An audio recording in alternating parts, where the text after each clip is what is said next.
여러분 행복하시기를 축복하고, 예수 믿기 잘했다는 고백이 정말 여러분들의 인생 가운데 회복되기를 축원하는 것입니다.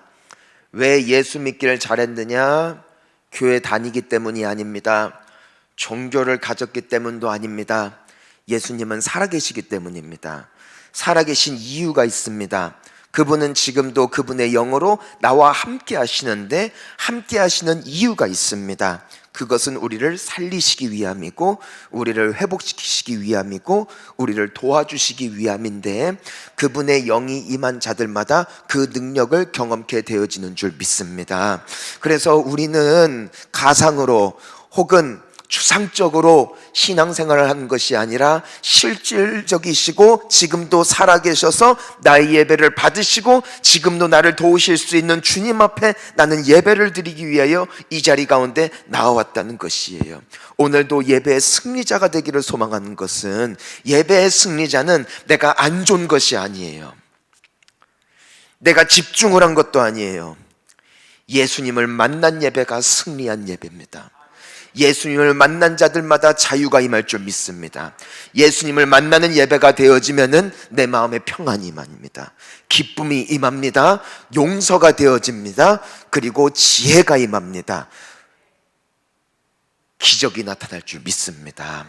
주님이 이 자리 가운데 함께 계시니 내가 오늘 꼭 주님 만나고 돌아갈 수 있기를 소망하는 것입니다. 여러분, 세상을 살아가는, 열심히 살아가는 한 가지 목적이 있다면 행복하기 위함입니다. 웃기를 위함입니다. 내가 잘 되어지기를 바라는 마음 외에는 없습니다. 돈을 버는 이유도 행복하기 위함입니다. 결혼을 한 이유도 행복하기 위함입니다. 자녀들을 낳은 이유도 그렇고요. 우리가 꿈을 갖는 이유도 그 길 끝에 행복이 있을 것이라는 분명한 믿음과 확신이 있기 때문에 사람은 열심히 삽니다. 이 세상에 사는 사람치고 행복하기를 원치 않는 사람이 없고, 때문에 열심히 살지 않는 사람 하나 없습니다. 하지만 문제가 무엇이냐면은 그 행복은 내 손에 잡힐 듯 하지만 잡아본 적이 없다는 것이에요. 행복인 줄 알고 잡았어요. 행복한 줄 알았어요. 하지만 시간이 지나니 그것이 행복이 아니라 또 다른 행복을 찾아 또 다른 꿈을 쫓아 우리는 또 정처 없이 방황하는 거예요. 학교를 들어가서 너무 원하는 학교에 들어갔기 때문에 기뻐했지만 막상 그 전공을 시작해보니 만만치 않아요. 졸업을 하고 내가 원하는 직장에 들어갔는데 첫 월급을 받았을 때는 그렇게 기뻤지만 시간이 흐르면서 직장 동료들과 상사와 또 그 안에 비일비재하는 여러 어려운 순간들을 통하여서 그 직장이 나의 행복의 꿈의 끝이 아니었음을 알게 되는 것이에요. 결혼을 합니다. 사랑을 합니다. 이유는 행복하기 위해. 하지만 거기 행복도 한계가 있고, 자식을 낳아서 자식을 기르는 기쁨이 너무너무 큰데 이 자식이 사춘기 들어가면 짜증이 나요. 나중에 커가지고선 그냥 부모가 있는지 없는지 돌아보지도 않게 되면 야, 자식도 다 덧없다 하는 분들이 부지기수. 자식 잘 키워도 또 한계가 있고, 행복은 어디 있을까? 오늘 우리에게 귀하고 기쁜 소식이 하나 있는데, 그건 우리 주님께서 그 행복이 어디 있는지 알고 계시다는 것입니다. 그리고 우리에게 그 말씀으로 우리를 독려하시고 우리가 정말 그런 사람 되기를 원하고 계시다는 것입니다. 예수님께서 산상수훈을 시작하실 때에 우리에게 팔복을 말씀하십니다. 우리가 오늘부터 8주 동안 이 팔복을 배울 건데, 여러분 성경이 말하는 복받아라가 뭔 줄 압니까? 원어 그대로 행복하라는 것입니다. 복을 받아라 라는 것은 재물 복 받고 자녀 복 받고 단순한 이런 눈에 보여지는 복이 아니라 행복을 누리는 것, 이것이 복을 받은 자들입니다. 우리 모두가 그 복된 인생 되기를 주님의 이름으로 축원하는 것입니다. 우리 오늘 본문 말씀을 통하여 예수님께서 말씀하여 주신 행복이 감춰져 있는 첫 번째 모습, 우리 함께 나눠보기를 원합니다. 본문 5장 3절 시작. 심령이 가난한 자는 복이 있나니 천국이 그들의 것이며. 마음이 가난한 자가 행복하다. 자, 바꿔 말하면은 마음이 부한 자는 불행하다. 인생에 찾아온 모든 불만과 미움과 다툼의 시작은 어디에서부터 시작했는가? 아이러니하게도 나의 마음이 만족할 때부터 시작됐다는 것이 예수님의 주장입니다. 여러분, 마음이 부하다는 것이 무슨 뜻일까요? 참 놀랍게도 그 마음은 우리가 그토록 소유하기를 원하는 마음인지도 모르겠습니다. 어떤 마음인가? 야, 나 진짜 잘 살았다. 야, 나 지금까지 정말 열심히 살았다. 와, 내 통장에 돈 진짜 나 열심히 이 돈 모았다. 야, 내 자녀 정말 잘 돼서 내가 진짜 더 바랄 것이 없다. 야, 내가 태어나면서부터 이렇게 건강관리 잘하고 타고난 건강이 있어서 남들 다 아파서 저렇게 철룩거리는데 난 여전히 잘 지내고 있으니 얼마나 난 복된 사람이냐. 이것이 바로 마음이 부한 상태예요. 일하는 것마다 그냥 잘 돼요. 코로나 때문에 남들은 가게 문도 닫고 힘들다고 하는데 나는 내색은 안 하지만 통장에 매월 돈이 따박따박 박혀. 그래서 만족이 있는 거예요. 이것이 무엇이다? 마음이 부한 것이다. 그런데 이것이 바로 저주의 시작이라는 거예요. 왜 그럴까요? 왜 예수님께서 그런 말씀을 하실까? 이유가 있습니다. 마음이 부하면 하나님이 필요 없기 때문에. 내 마음에 하나님이 없어도 충분히 만족할 만한 인생이 되어지면은 간절함이 사라져요. 기도가 사라져요. 예배가 죽어요. 마음이 부하게 되어지면은요, 하나님을 향한 소원이 없어요. 왜냐하면 내 인생에 소원이 가득하기 때문에. 오늘날 우리가 항상 기도하는 게 뭐냐면 하나님 믿음 회복되게 해주세요. 예배 회복되게 해주세요. 하지만 왜 예배가 회복이 안 될까? 내 마음이 부하기 때문에. 예배를 사모하는 게 아니라 예배를 드려주기 시작했어요. 기도를 할 수밖에 없는 인생이 아니라 신앙의 양심상 기도의 자리를 지켜주기 시작했어요. 이것이 바로 마음이 부한 상태. 해도 그만, 안 해도 그만. 예배 때 은혜를 받아도 그만, 안 받아도 그만이야. 왜? 나는 살만하거든. 굳이 예배에서 승리 안 해도 나에겐 직장이 있거든. 나에겐 건강이 있거든. 때문에 예배에 나올 때의 마음가짐 속에는 간절함이 없어요. 그 자리를 언제부턴가 그냥 지키기 시작했다는 것이. 찬양을 부를 때에 찬양을 그냥 노래를 부르기 시작했다는 것이. 거기에는 회복이 없어요. 거기에는 주님을 만남도 없어요. 하지만 오늘 예수님께서 말씀하시는 마음이 가난한 자는 복이 있다. 이 마음은 어찌 보면 내가 원치 않는 마음일 수도 있습니다. 내 마음 속에 큰 고통이 있는 거예요. 외로움이 있는 거예요. 내 주변에 많은 사람들이 있음에도 불구하고 내가 만족이 없는 거예요. 내가 하루 세끼 밥도 먹고 집도 있고 차도 있는데 그것으로 말미암은 기쁨이 내 안에 전혀 없는 거야.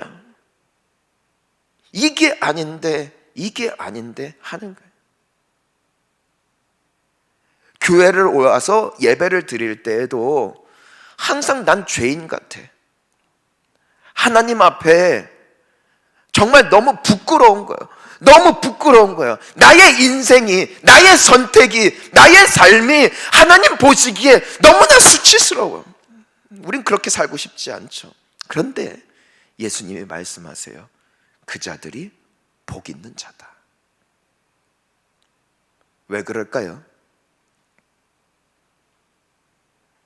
그들은 하나님을 간절히 찾기 때문입니다. 여러분 막 그런 말 해요. 교회가 옛날엔 뜨거웠는데. 여러분 옛날에 왜 뜨거웠을까요? 마음이 가난했기 때문이에요. 그때는 우리에게 많은 소망이 없었어요. 그쵸? 막 먹을 것도 없고 내 주변에 내 편도 없고, 예? 막 일도 잘 안 되고, 막 괜찮은 사람이라고 생각했는데 바로 뒤통수 후려맞고, 그쵸? 결혼했는데 결혼 생활이 개판이고, 자식들이 막 속썩이고, 예? 그러니까 마음이 너무너무 가난했어요. 내가 마음을 누일 수 있는 곳, 내가 의지할 수 있는 분, 내가 바라볼 수 있는 소망이 주님밖에 없었어요. 그래서 예배를 나올 때 간절했어요. 나 오늘 은혜 받아야만 됩니다, 주님. 안 그럼 나 죽습니다. 나 진짜 못 살겠습니다. 이 심령의 가난함이 있었기 때문에 우리의 예배는 뜨거웠어요. 우리의 기도에는 불이 있었어요. 그 자들이 복된 자들인 줄 믿습니다. 여러분 마음이 부해지잖아요. 두 번째 특징이 있습니다. 그건 바로 남들을 욕한다는 거예요. 상대방에 대하여 혹은 내 마음에 들지 않는 사람들에 대하여 폄하하고 비방하고 가십하고 욕하는 인생이 되기에 마음이 부한 자는 저주받습니다. 여러분 왜 그럴까요? 나는 내가 잘난 줄 아는 거예요. 저 사람이 나만큼만 해도 참 좋겠다 싶은 것은 내가 생각보다 괜찮은 사람이라고 생각하기 때문인데 그 사람들의 눈에는 세상이 불만입니다.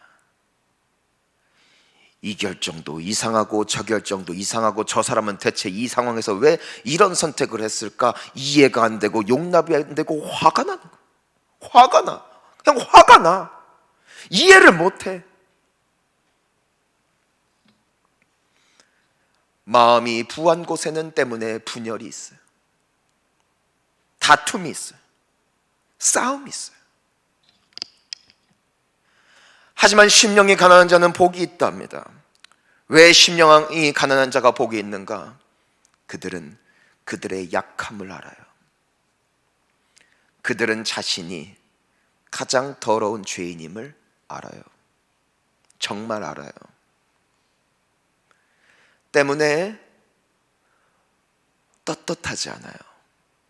당당하지 않아요. 왜냐하면 내가 정직하게 나 자신을 한 주간의 삶을 돌아보기만 해도 내가 얼마나 순간순간 부끄러웠으며, 어찌 보면 저 사람의 선택보다 더 악한 선택을 했던 장본인이 바로 나였으며, 사람들에게 드러나지만 않았을 뿐이지 하나님 앞에 드러난 죄가 얼마나 큰지를 나는 알고 살기 때문에 심령이 가난합니다. 그 사람들은 설령 내 곁에 있는 사람, 내가 바라보고 있는 대상이 실수한다 할지라도 그들을 품을 수가 있어요. 왜? 내가 그들보다 못하다는 걸 알고 있기 때문에. 심령이 가난한 자들이 모인 곳에 하나됨이 있습니다. 화목이 있습니다. 행복이 있어요. 왜? 내가 내 분수를 알기 때문이에요. 하지만 내 마음이 높아질수록 싸움이 많아져. 우리 왜 싸울까요? 이유는 딱 하나죠. 내가 옳다예요. 나는 맞고 너는 틀려요. 화목이 뭔 줄 알아요? 심령의 가난이 뭔 줄 알아요? 당신이 옳고 내가 틀렸습니다. 당신이 귀하고 나는 천합니다. 당신이 멋지고 나는 부족한 사람입니다. 심령이 가난한 곳 가운데 은혜가 있다는 것이. 사랑하는 성도님 여러분, 심령이 가난함이 회복되어질 수 있기를 주님의 이름으로 축복하는 것입니다. 교회 오래 다닐수록, 신앙생활을 잘 할수록 겸손한 거예요. 왜? 20년, 30년, 40년 믿어봐도 내가 이 꼴이거든. 그렇게 기도를 했는데도 내 수준이 이 모양이거든. 이 말이 이해가 안 된다면 여러분 상당히 문제가 있어요. 여러분, 우리 교회 오래 다녔잖아요. 근데 우리 아직 문제 많잖아요. 우리 대책 없잖아요. 배운 대로 못 살잖아. 안 살잖아. 아니, 오히려 안 믿는 사람들보다도 개차반인 경우들이 우리 너무 많잖아요. 하나님을 알면서도, 하나님을 믿으면서도, 하나님 앞에 예배하면서도 우리 그러고 살잖아요. 그런데도 주님이 용서해 주시잖아요. 그럼에도 주님이 봐주시고 은혜 베풀어 주셔서 우리가 여기까지 온 것인 줄 믿습니다. 만약에 나의 선택만큼, 나의 믿음만큼, 나의 신앙만큼 하나님께서 내게 베풀어 주셨다면 이 안에 살아있는 자가 누가 있을까? 우리가 그것을 잊지 말자는 것이에요. 때문에 심령이 가난한 자들이 모여있는 교회는 행복한 교회. 왜? 약함이 드러나도, 허물이 드러나도 그것을 안아줄 수 있는 교회이기 때문에. 설령 내게 부족함이 있다 할지라도 세상에서는 사람들이 나의 그 약점 때문에, 그 부족함 때문에 나를 왕따 놓고 나를 멀리하고 나를 배척했다 할지라도 예수님 아래 겸손한 자들이 있는 이곳에서는 그런 나조차도 안아주고 용납해주는 그 거룩한 공동체, 그곳이 주의 나라가 회복되어진 아름다운 공동체인 줄 믿습니다. 그러니까 남 바꾸려고 하지 마. 내 주제만 알아도 돼. 나 스스로만 잘 알아도 돼. 우리에게 문제는 무엇인가? 내가 그 사실을 망각한다는 거예요. 망각한다는 거예요. 하나님의 은혜로 여기까지 온 건데 내가 했다고 착각을 하는 거예요. 나에게 있는 성품도 하나님께서 주신 은혜의 선물이에요. 내가 착한 게 아니에요. 하나님께서 나에게 성품을 귀하게 주셨을 뿐이라고. 열심히 살고 부지런히 사는 것도 보니까 기질이더라고. 기질을 누가 주셨냐? 하나님이 주셨다는 거예요. 때문에 예수님 앞에 겸손하고 그분 앞에 나의 본분을 잘 알고 있는 사람은 일을 열심히 할수록 주님 앞에 더 겸손하고 더 낮아지는 거예요. 왜? 내가 한 게 아니라 주님이 주신 은혜로 내가 여기까지 왔사오니 오직 당신만이 찬양과 영광 받아 주시옵소서. 이게 신앙이요. 사랑하는 성도님 여러분, 우리에게 이 마음이 회복되어지기를 간절히 소망합니다. 그럼 여러분 행복할 거예요. 왜? 다 나보다 잘났거든.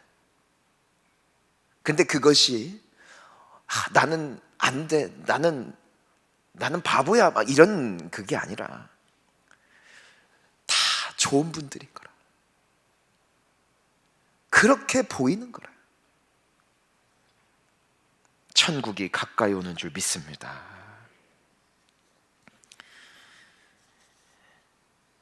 여러분, 우리의 심령이 부해지잖아요. 그러면은 인생살이가 참 힘듭니다. 제가 이 말씀을 드리는 것은 여러분들의 삶 속에 막 나쁜 일들이 생겨날 거라는 것을 예고하는 것이 절대로 아닙니다. 참 야속하게도 세상은 사는 것 자체가 쉽지 않습니다.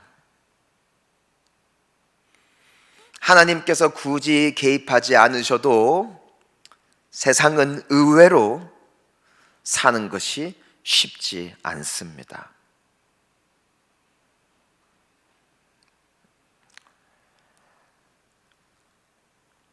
심령이 부하면 정말 열심히 삽니다. 진짜 열심히 삽니다. 왜? 내게 있는 지혜, 내게 있는 힘, 내게 있는 부, 내게 있는 사람들, 그들을 통하여 용기를 얻고 열심히 사업하고 열심히 돈 벌고 열심히 자녀들 키우고 열심히 결혼 생활하고 그들의 마음이 부하기에 그들은 그들의 힘으로 살아야 해요. 근데 여러분, 제가 깨달은 게 있는데 내 힘으로 살기에는 세상의 장벽이 굉장히 높습니다. 아무리 옆에서 도와줘도 인간의 한계를 절실하게 느낄 수밖에 없는 세상 속에 우리는 살아가고 있어요. 내 힘으로 살면 얼마나 힘드냐고요. 하지만 심령이 가난한 자는 여호와를 앙망함으로 새 힘을 얻습니다. 여러분, 제가 발견한 것이 있습니다. 나의 심령이 주님 앞에 가난한가 아니면 부한가, 이것을 가늠할 수 있는 척도는 단 하나, 내가 주님을 얼마나 찾고 있는가, 내가 얼마나 주님을 의지하고 있는가, 이것이 나의 마음 상태를 보여줍니다. 절실한 만큼 찾습니다. 안 아쉬운 만큼 덜 찾습니다. 아쉬운 사람이 줄 서는 거예요. 아쉬운 사람이. 안 아쉬우면 뭐해요? 딴 데로 옮겨가면 되는 거예요.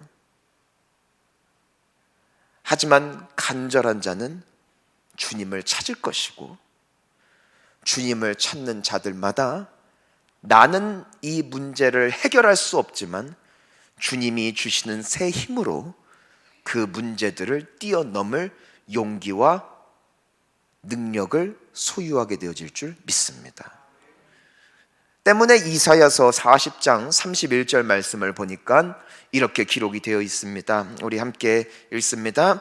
오직 여호와를 앙망하는 자는 새 힘을 얻으리니 독수리가 날개치며 올라감 같을 것이요 다른 박질하여도 곤비하지 아니하겠고 걸어가도 피곤하지 아니하리로다. 심령이 가난한 자들에게 주어지는 복은, 하나님, 나는 못합니다. 나 자신이 없습니다. 난 오늘 하루 그 사람들, 그 직장에서 나는 당해낼 재간이 없습니다. 때문에 하나님 앞에 달려나온 그들께 하나님께서는 새 힘을 주시는 거예요. 새 힘을. 심령이 가난한 자들에게는 특이한 점이 있어요. 그들의 마음은 가난하나 그들의 삶에는 열정이 있어요. 그들의 마음은 겸손하고 낮아져 있으나 그들의 인생에는 힘이 있어요. 왜? 가난하기에 주님을 붙잡았기 때문이에요. 나는 안 되는 그 힘을 주님으로부터 공급받기 때문이에요. 때문에 여호와를 앙망하는 자, 심령이 가난한 자는 승리자가 됩니다. 그 역경과 고통에 짓눌리는 인생이 아니라 그 역경을 밟고 뛰어나가는 역전의 용사가 되어질 줄 믿습니다. 근데 누구만 그렇게 된다고요? 마음이 가난해야 돼요. 내가 못함을 인정해야 돼요. 내가 안 됨을 인정해야 돼요. 하나님이 도우셔야만 내가 그렇게 살아갈 수 있음을 내가 받아들이고 주님을 붙잡는 인생이 될 때에만 회복되어지는 천국, 그것이 하나님께서 심령이 가난한 자들에게만 주신 능력인 줄 믿습니다. 여러분, 발견한 게 있어요. 이게 뭐냐면 마음의 가난함은 소유의 유무에 있지 않더라는 것입니다. 다니엘을 생각해 보세요. 그는 가장 성공한 사람이에요. 총리 대신에 올라갔어요. 더 이상 올라갈 자리도 없어요. 하지만 그의 심령은 하나님 앞에 가장 가난한 사람이었어요. 그는 이미 부와 직위와 명예를 다 누리고 있음에도 불구하고 그의 마음속에는 하나님을 향한 갈망이 있었어요. 하나님을 향한 굶주림이 있었어요. 그 증거가 뭔 줄 알아요?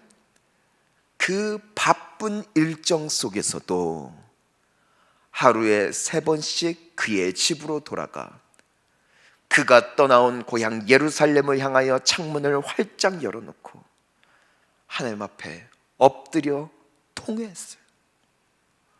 엎드려 기도했어요. 하나님, 내 마음이 너무 아픕니다.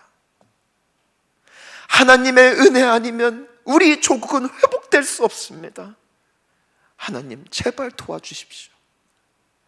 하나님, 나 외국인입니다.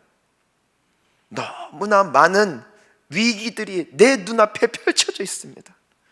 하나님, 나는 안 되오니 제발 나를 도와주십시오.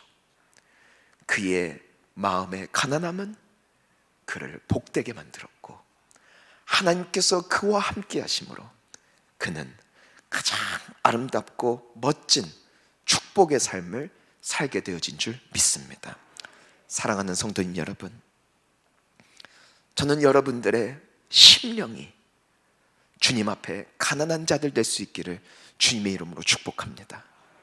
내게 있는 자산, 내게 있는 건강, 나의 앞에 펼쳐져 있는 인생, 나 주님 없으면 안 됩니다 라는 이 영혼의 회복이 나의 삶 가운데 회복되어지므로 나의 예배가 회복되어지고 기도가 회복되어지고 나의 관계가 주님 앞에서 복된 귀한 주님의 자녀들 한 사람 한 사람 될 수 있기를 주님의 이름으로 축원합니다. 우리 이 시간 함께 기도하시겠습니다.